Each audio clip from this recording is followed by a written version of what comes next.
आज हम लोग इस वीडियो में ज्योतिराव फूले के बारे में बातें करेंगे और उससे जुड़े हुए जो है ऑब्जेक्टिव प्रश्न भी हम लोग इसमें डील करेंगे।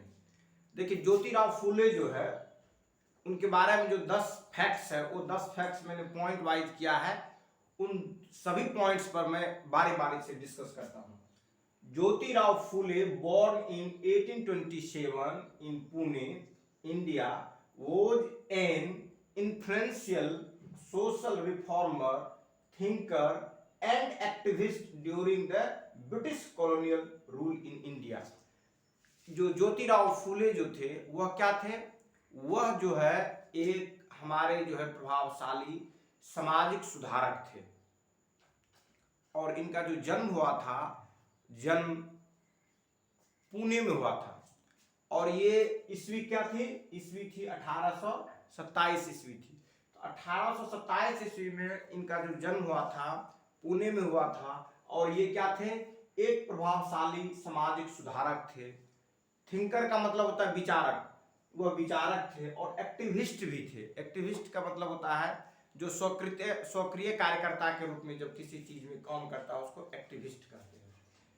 During the British colonial rule in India, जो जिस समय भारत में कॉलोनियल रूल था उस समय ये अपना जो बेस्ट जो कंट्रीब्यूशन था अपने देश के लिए दिया था, जिसमें कि जो सबसे बड़ी बाधाएं थी कि समाज जो था उसमें रिफॉर्म की जरूरत थी, महिलाओं को सशक्तिकरण की जरूरत था। इन परिस्थितियों में इन्होंने अपना पहला जो है भारत में महिलाओं के लिए विद्यालय या स्कूल खोला था।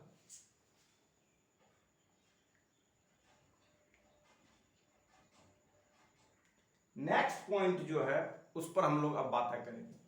कहता है he was a pioneer in the struggle for women's education and caste equality, advocating for the rights of the lower caste and women in Indian society. ये जो थे पायनियर थे, मार्गदर्शक थे किसके? In the struggle of the women's education, जो औरत का जो शिक्षा था, नारी की जो शिक्षा थी, नारी की शिक्षा के जो संघर्ष है उसमें जो है ये एक पायनियर के रूप में, मार्गदर्शक के रूप में थे। और जो कास्ट इक्वालिटी था, जो जाति धर्म के नाम पर लोगों के बीच में जो भेदभाव था, खासकर जो कास्ट इनइक्वालिटीज थी, उस कास्ट इनइक्वालिटीज में इन्होंने अपना स्ट्रगल क्या, कास्ट के आधार पर जो भेदभाव या सोशल स्टेटस जो है वैसा न करके लोगों को जो है मेरिट के आधार पर लोगों को आप ट्रीट करें, न कि कास्ट के आधार पर लोगों को इंफीरियर या सुपीरियर की फीलिंग करें। Advocating for the rights of the lower cast, और जो लोअर कास्ट के जो लोग थे, जो नीची जातियों के जो लोग थे, उनके अधिकार के लिए भी इन्होंने बातें की। एंड वुमेन्स इन इंडिया, और नारी के बारे में भी हमारे जो भारतीय समाज थे उसमें इन्होंने रिफॉर्म, सुधार या उसको जागृत करने का इन्होंने काम किया।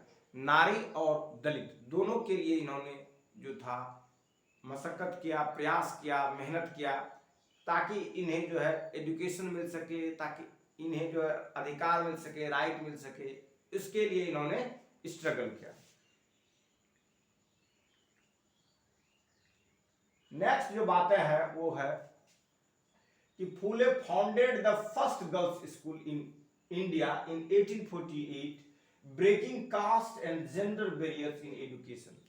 जैसे एजुकेशन में जो उच्च वर्ग के या उच्च जातियों का जो वर्चस्व था उस, और पुरुष एवं उच्च जातियों के जो वर्चस्व था शिक्षा पर, इन वर्चस्व को खत्म करके इन्होंने जो नीचे कास्ट के जो लोग थे, जो लोअर कास्ट के जो लोग थे, जो नारी थे, उनके लिए भी एजुकेशन की इन्होंने बातें की।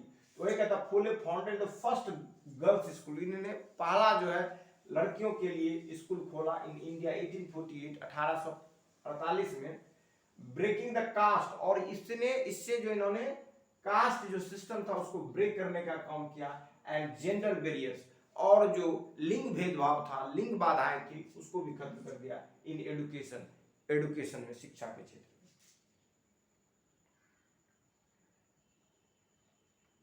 नेक्स्ट जो चौथा पॉइंट है उस पर हम लोग देखेंगे। कहता है इन 1873 1873 ईस्वी में ही स्टेब्लिश्ड, इन्होंने जो स्थापित किया द सत्य शोधक समाज। इन्होंने जो है 1873 ईस्वी में सत्य शोधक समाज की स्थापना की, जिसे society for the truth Sikar भी कहा जाता है अंग्रेजी में, which aimed to liberate the lower caste from the oppression and discriminations। जो ये सोसाइटी जो निर्माण किया गया था सत्य शोधक समाज, इसका जो मेन जो एम था, जो उद्देश्य था, जो ऑब्जेक्टिव था, वो था लिबर्ट मतलब था मुक्त करना, लिबर्ट मतलब था मुक्त करना, LIBERT, लिबर्ट मतलब था मुक्त करना, liberate the lower caste, lower caste को मुक्त करना था फ्रॉम द ऑपरेशन, जो उसके पास उसका जो शोषण होता था, उसका जो उत्पीड़न होता था, ऑपरेशन होता था, एंड डिस्क्रिमिनेशन, और जो उसके साथ भेदभाव होता था, उस भेदभाव से मुक्त करना था। किसका? सत्य शोधक समाज का जो इन्होंने निर्माण किया था, जो एस्टेब्लिशमेंट्स किया था, उसका जो मेन ऑब्जेक्टिव था, मेन जो उसका एम था, वो ये था कि जो ऑपरेस्ड और डिस्क्रिमिनेटेड जो वर्ग थे, उस वर्ग को ऑपरेशन से और डिस्क्रिमिनेशन से बचाना था, उसको लिबर्ट करना था, मुक्त करना था। तो इन्होंने जो है सत्य शोधक समाज के माध्यम से इन्होंने प्रयास किया, और प्रयास करने के बाद ये सफल भी रहे।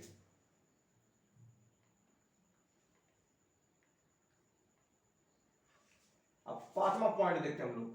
फुले authored several notable works including the Gulamgiri slavery which critique the caste system and advocated for social justice and equality.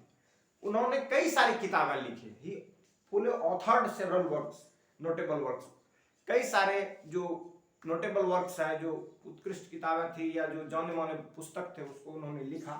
उसमें जो एक पुस्तक है जो बहुत फेमस है और पूछी भी जाती है, उस पुस्तक का नाम है गुलामगिरी। ये गुलामगिरी जिसको कहते हैं हिंदी में स्लेवरी, और अंग्रेजी में स्लेवरी कहते हैं, और जो गुलामगिरी है, गुलाम मतलब स्लेव, उसी से बना है गुलामगिरी। तो स्लेवरी या गुलामगिरी दोनों एक ही शब्द है, बस भाषाएं अलग अलग में लिखी गई है। स्लेवरी का ही मतलब होता है गुलामगिरी। विच क्रिटिक, जो यह किताब थी उन्होंने क्रिटिक किया, मतलब उन्होंने आलोचनात्मक बातें लिखी द कास्ट सिस्टम, जाति प्रथा के बारे में, and advocated for the social justice, और इस किताब में जो है उन्होंने एडवोकेसी की, इन्होंने अपना पक्ष रखा for social justice and equality, जो सामाजिक जो न्याय है और सामाजिक जो समानता है उसके बारे में। अब नेक्स्ट पॉइंट हम लोग देखते हैं। कहता है ही emphasized the importance of education as tool for social reform and empowerment, particularly for the marginalized communities। he emphasized, उन्होंने बल दिया, उन्होंने फोर्स किया, बल दिया, the importance of the education, जो शिक्षा के जो महत्व है उस महत्व पर उन्होंने बल दिया, as the tool, और इस बल दिया कि उसके एक टूल के रूप में, एक हथियार के रूप में, फॉर द सोशल रिफॉर्म, जो सामाजिक सुधार था, सामाजिक सुधार के औजार के रूप में, टूल्स का मतलब है औजार समझना है, औजार के रूप में, एंड एम्पावरमेंट, और वो सशक्तिकरण किया, पार्टिकुलरली खासकर जो मार्जिनलाइज्ड कम्युनिटीज थे, वैसी कम्युनिटी जो हाशिए में थे, वैसी कम्युनिटी जिसका शोषण होता था, वैसी कम्युनिटी जिसके ऊपर होने के चांसेस कम थे, ऐसी सोशल सिस्टम था जिस सिस्टम्स में उसका अपलिफ्टमेंट होना बहुत मुश्किल था, वैसे कम्युनिटीज के लिए उन्होंने एम्फसाइज किया कि by dint of education this community can leads their better life. कि इन्होंने जो है एम्फसाइज किया इंपॉर्टेंस ऑफ एजुकेशन को एज ए टूल्स के रूप में, क्योंकि इन्होंने बताया कि ये जो एजुकेशन है ये ऐसा टूल्स है जो कि कास्ट के बैरियर्स को, जो कि सोसाइटी के अन्य बैरियर्स को भी खत्म करके, जो बुराइयां खत्म करके, सोसाइटी के जो ऑप्रेस्ड क्लास के लोग हैं, जो मार्जिनलाइज्ड कम्युनिटीज के लोग हैं, वो भी आगे बढ़ सकते हैं, वो भी जीवन को बेटर बना सकते हैं।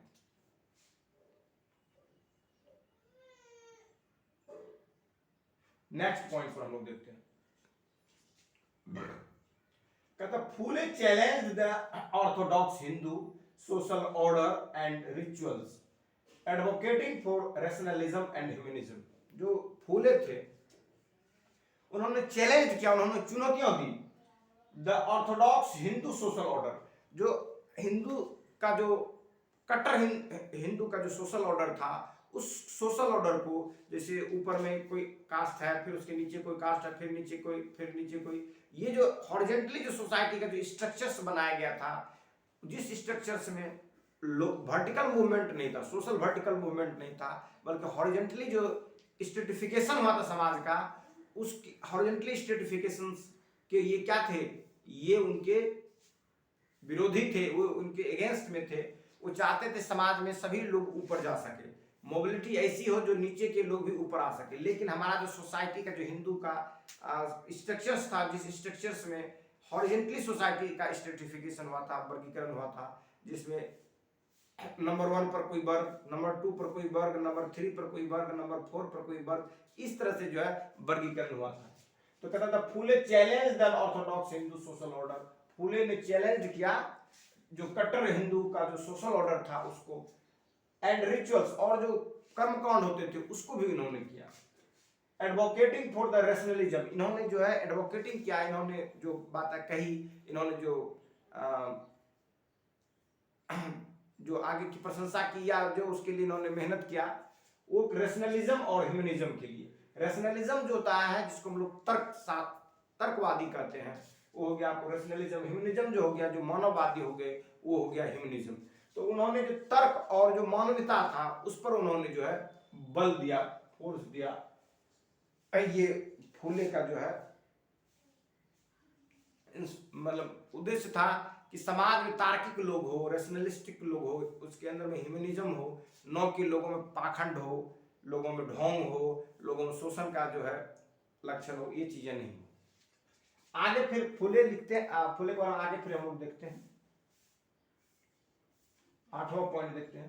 कहते हैं अलॉन्ग साइड, मतलब फूले के साथ साथ जो है हिज वाइफ, उनकी पत्नी सावित्रीबाई फूले, जो सावित्रीबाई थी, वो भी सावित्रीबाई फूले भी ही वर्क टायरलेसली, वो भी बिना थके बिना रुके जो है टू प्रमोट करती थी वुमेन्स राइट्स, जो महिलाओं का अधिकार था उसके लिए काम करती थी, एंड एजुकेशन, और महिलाओं के शिक्षा के लिए, फेसिंग कंसिडरेबल ऑपोजिशन, जबकि उन्हें जो है फेस भी करना पड़ा लोगों का विरोध, फ्रॉम कंजर्वेटिव फोर्सेस, जो ऐसी ताकतें उस समय भी थी, जो कंजर्वेटिव फोर्सेस थे, जो दकियानुसी ताकतें थी, वो इनके विरोध करते थे। उन विरोध को भी इन्होंने सामना करते हुए महिलाओं के अधिकार के लिए, महिलाओं के एजुकेशन के लिए इन्होंने काम किया। इनकी वाइफ जो साथ साथ में जो सावित्रीबाई फूले थे उन्होंने।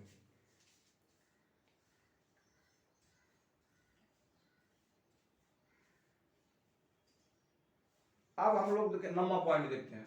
कहता है हिज एफर्ट्स, इनके जो प्रयास थे, जो एफर्ट्स थे, laid the foundation for the social reform movements that followed by the India, influencing the leaders like B.R. Ambedkar and Mahatma Gandhi. His efforts, उनके जो प्रयास थे, laid the foundation for the social reform, उन्होंने नींव डाली social सुधार के लिए, सोशल रिफॉर्म के लिए, जो सामाजिक सुधार था, सामाजिक सुधार के लिए उनके यह प्रयास जो था, उन्होंने नींव डाली। और इसी नींव पर आगे चल के बिल्डिंग बनाने वाले योद्धा हमारे देश में आते हैं, जिसमें कि महात्मा गांधी, अंबेडकर, ये जो महान पुरुष है, इन महान पुरुषों ने हमारे समाज में बहुत ज्यादा रिफॉर्म किया। और रिफॉर्म के बाद जो है सोशल जो हिंड्रेंस थी, जो सोशल डिस्क्रिमिनेशन था on the basis of caste, on the basis of gender, ये सभी खत्म होने के कगार में पहुंचा। तो his efforts laid the foundations for the social reforms movements that followed in India, influencing, जो ये इनका जो नींव था, इनका जो प्रयास था, उन्होंने आगे चल के आगे नेक्स्ट आने वाले जो लीडर थे, डॉक्टर भीमराव अंबेडकर, उसके बाद महात्मा गांधी, इनको भी ये प्रभावित किया।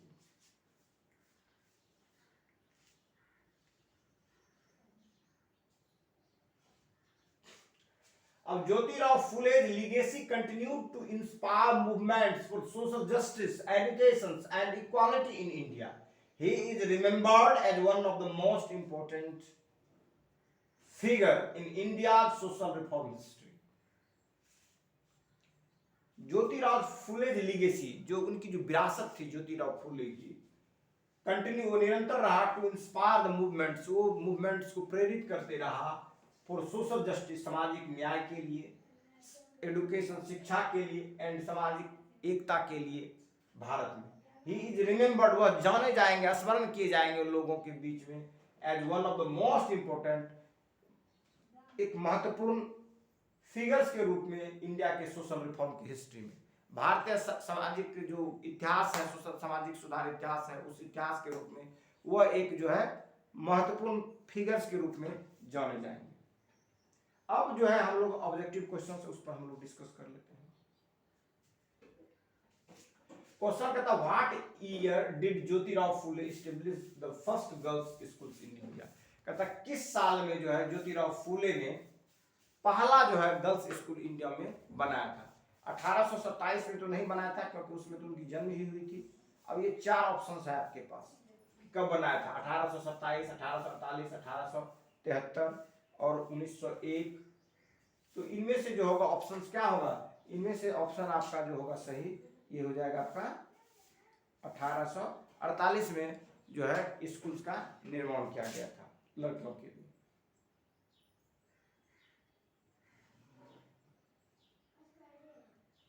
अब कहता है which organisation did Jyotirao Phule established in 1873। कहता है किस ऑर्गेनाइजेशन को ज्योतिराव फुले ने 1873 में क्या किया था, एस्टैब्लिश किया था, to promote the social equality, समाज में समानता फैलाने के लिए जो किया गया था, वो कौन सी सोसाइटी का निर्माण किया गया था। मतलब 1873 में जो घटना घटती है ज्योतिराव फुले से, उसके बारे में पूछ रहा है कि कौन सा सोसाइटी का इन्होंने निर्माण किया था सोशल इक्वालिटी के लिए। तो आपके पास चार ऑप्शंस है, ये है ए में है आर्य समाज, बी में है ब्रह्मो समाज, सी में सत्यशोधक समाज, डी में है राष्ट्रीय स्वयंसेवक संघ। तो राष्ट्रीय स्वयंसेवक संघ तो जो आरएसएस जो है वो हुआ, सत्यशोधक समाज और ब्रह्मो समाज और आर्य समाज, तो ये जो हो जाएगा आपका सत्यशोधक समाज हो जाएगा, जो कि ज्योतिराव फुले ने 1873 ईस्वी में निर्माण किया।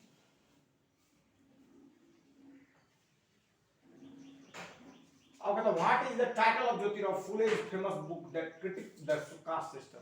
जो फेमस किताब है ज्योतिराव फुले को जिसमें कि कास्ट सिस्टम्स को क्रिटिक्स किया गया है, वो कौन सी पुस्तक है। तो चार बुक दिया गया है इसमें क्या है, हिंद स्वराज, गुलामगिरी, आनंद मठ, राजयोगा। तो अभी तुरंत मैंने इस पर डिस्कस किया, उस पुस्तक का नाम है गुलामगिरी, जो क्रिटिक किया था कास्ट सिस्टम को।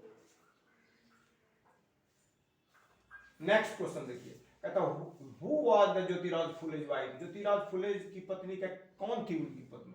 हु एक्टिवली, जो सक्रिय रूप से जो पार्टिसिपेट हुए थे इन द सोशल रिफॉर्म एफर्ट्स, जो सामाजिक जो रिफॉर्म था उस एफर्ट्स के लिए जो उन्होंने किया था उसके बारे में पूछता है कि who was the Jyotirao Phule's wife. Jyotirao Phule की पत्नी कौन थी, वो actively participated in the social reform efforts, जो कि एक्टिवली पार्टिसिपेट हुई थी सोशल एफर्ट्स के रूप में। विकल्प में देखिए आपके पास चार विकल्प है, सरोजिनी नायडू, रानी लक्ष्मीबाई, सावित्रीबाई फुले और एनी बेसेंट। तो क्या होंगे आंसर, आंसर होंगे आपके सावित्रीबाई फुले। तो आंसर आपका क्या हो जाएगा, सी हो जाएगा।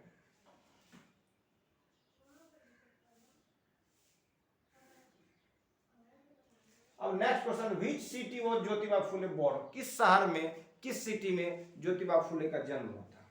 तो किस सिटी में हुआ था ज्योतिबा फुले का जन्म, तो इसमें ऑप्शंस में जो दिया हुआ है चार है, मुंबई, कोलकाता, पुणे, दिल्ली।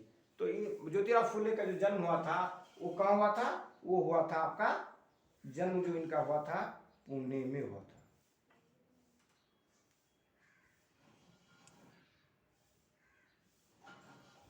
अब नेक्स्ट क्वेश्चन है, which concept did the Jyotirao Phule advocate for caste means to challenge the social inequality। which concept, उनका जो कौन सा कंसेप्ट जो था ज्योतिराव फुले का, जो एडवोकेसी करती थी as a means to challenge social inequality, जो कि सोशल इनइक्वालिटीज था उनको चैलेंज करती थी, उसके बारे में दे रहा है कि which concept, कौन सा concept did Jyotirao Phule advocate for, मतलब कौन सा कंसेप्ट था जो कि वो एडवोकेट करते थे for as a means to the challenge social inequality, जो सोशल सामाजिक जो असमानता था उस असमानता को जो है वो चैलेंज करते थे। कौन सा कंसेप्ट इनका था, पहला था कास्ट सुप्रीमेसी, दूसरा था वुमेन्स राइट, तीसरा था रिलीजियस ऑर्थोडॉक्सी, चौथा था एजुकेशन फॉर ऑल। तो ये जो कंसेप्ट था caste supremacy, women's rights, religious orthodoxy, education for all, तो ज्योतिराव फुले का जो था कंसेप्ट वो क्या था, वो कंसेप्ट था एजुकेशन फॉर ऑल, वुमेन्स का राइट्स और रिलीजियस ऑर्थोडॉक्सी उसके बाद एडुकेशन फॉर ऑल। ये जो चार बातें हैं, caste supremacy, women's rights, religious orthodoxy और एडुकेशन फॉर ऑल, तो इनमें से कौन सा कंसेप्ट है जो कि कास्ट चैलेंज को जो है, इनक्वालिटीज के चैलेंज को ये जो है करता था? तो वो जो आपका आंसर है वो है एडुकेशन फॉर ऑल, जो बी ऑप्शन है वही है। सबों के लिए जो शिक्षा था, यही कंसेप्ट जो है चैलेंज करता था कास्ट इनक्वालिटी के लिए, क्योंकि सबों के लिए शिक्षा पहले नहीं था।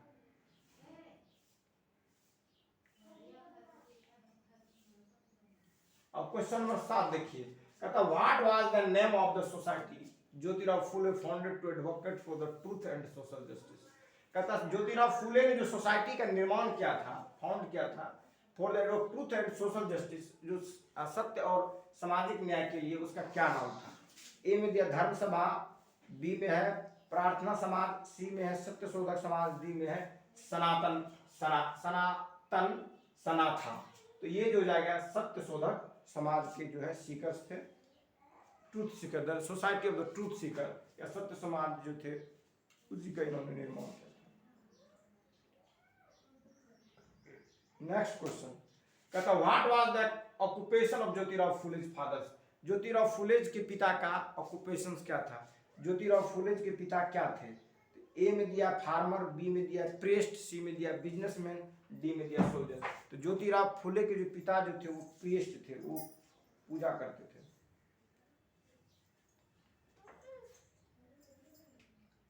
क्वेश्चन नंबर 9 देखिए, कहता व्हिच प्रोमिनेंट,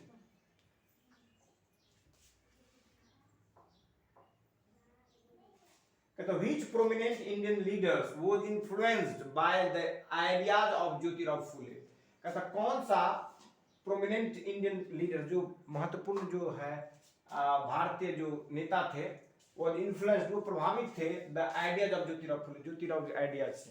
पहला है सुभाष चंद्र बोस, तो ये सोशल रिफॉर्मर नहीं थे, इसलिए प्रभावित काहे के लिए होंगे। दूसरा है महात्मा गांधी, ये सोशल रिफॉर्मर भी थे। सरदार वल्लभ भाई पटेल, ये सोशल रिफॉर्मर नहीं थे। जवाहरलाल नेहरू सोशल रिफॉर्मर नहीं थे। सरदार वल्लभ भाई पटेल सोशल रिफॉर्मर नहीं थे। ये लोग स्वतंत्रता सेनानी थे, फ्रीडम फाइटर्स थे। तो सोशल रिफॉर्मर में गांधी जी भी थे फ्रीडम फाइटर के साथ, इसलिए जो होंगे बी होंगे।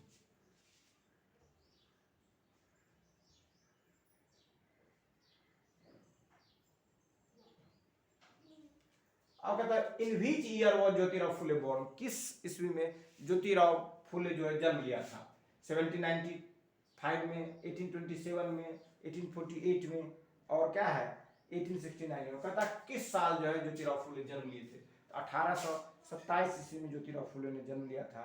आज का वीडियो यहीं पर समाप्त होता है। फिर इसी तरह से ढेर सारे अलग अलग विषयों पर वीडियो बना करके मैं डालूंगा। धन्यवाद।